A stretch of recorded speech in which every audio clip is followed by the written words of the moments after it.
I think it's wild that high control Christianity taught us to be against our own bodies. They set us up to hate our own bodies because they told us that our bodies were an enemy of God.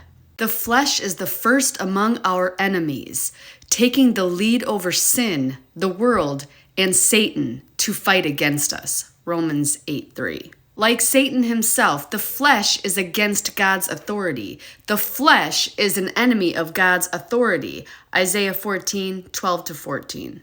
The flesh is most ugly because it is against the throne of God, the administration of God, and the plan of God. Revelation 4:2-5-6 and Ephesians 3:11. Whatever is of the flesh is against God's throne. It will be used by Satan, the subtle one, the enemy of God, to hinder God's purpose. 2 Corinthians 2:11. There are verses after verses after verses explaining this very concept in Scripture, that our flesh is our enemy.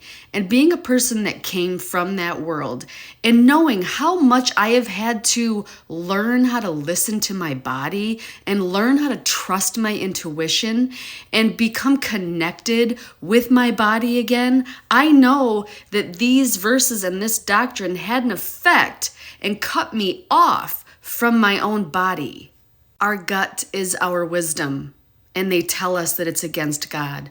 Our intuition is our internal wisdom that protects us from horrible people or horrible agendas, yada yada. And they cut us off from that, from telling us that our flesh and the wisdom of the flesh is against God. Why do they do that?